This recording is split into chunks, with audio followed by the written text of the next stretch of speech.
నమస్కారం, welcome to my channel Bhavani Kommireddy. ఈరోజు నేను మీకు చూపించే కూర కాజు ములక్కాయ కర్రీ చూపిస్తున్నాను. దానికి కావాల్సిన పదార్థాలు: ములక్కాళ్ళు, వేయించిన జీడిపప్పు, టమాటా, ఉల్లిపాయ, కాజు పేస్ట్, ఉల్లిపాయ, పచ్చిమిర్చి, అల్లం వెల్లిపాయ పేస్ట్, కరివేపాకు, కొత్తిమీర, దినుసులు, తాలింపు దినుసులు. స్టార్ట్ చేద్దాం. అయితే రండి. ఆయిల్ వేసుకోవాలి సరిపడినంత. ఆయిల్ హీట్ ఎక్కాక మినపప్పు, కొంచెం జీలకర్ర, ధనియాలు ఇవి కొంచెం వేపుకోవాలి. ఉల్లిపాయ, పచ్చిమిరపకాయ వేసుకోవాలి. ఉప్పు, పసుపు. ఉల్లిపాయలు కొంచెం మగ్గాయి. దీంట్లో కొంచెం అల్లం వెల్లిపాయ పేస్ట్ వేసుకోవాలి.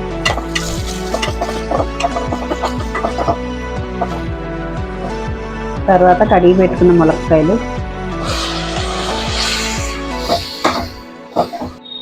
ములక్కాయలు కొంచెం మగ్గిన తర్వాత కారం వేసుకోండి.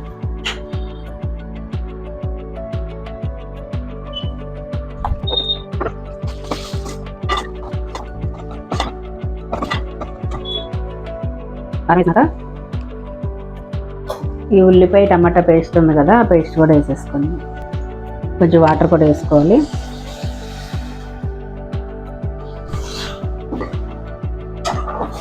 మీరు కుక్కర్లో చాలా సింపుల్గా చేసేసుకోవచ్చు. ఈ కర్రీ చాలా టేస్ట్గా ఉంటుంది.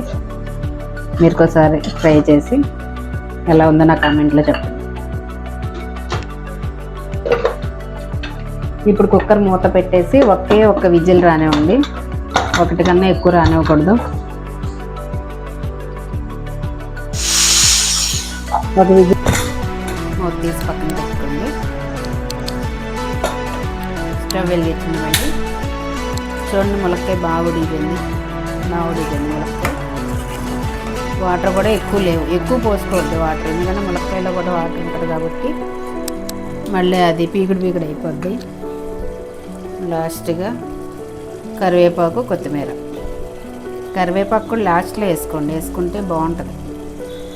దీంట్లో కొంచెం మసాలా పొడి వేయండి లైట్గా.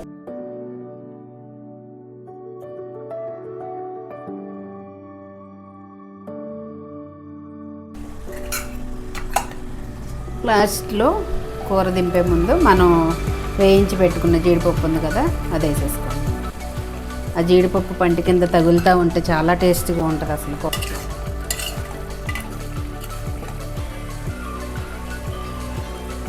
ప్లీజ్ నా ఛానల్ని సబ్స్క్రైబ్ చేసుకోండి, లైక్ చేయండి, మీ ఫ్రెండ్స్ అందరికీ షేర్ చేయండి. ఇలాంటి వంటలు మీకు ఏదైనా వంట కావాలి అంటే నాకు కామెంట్ పెట్టండి, నేను చేసి చూపిస్తాను మీకు.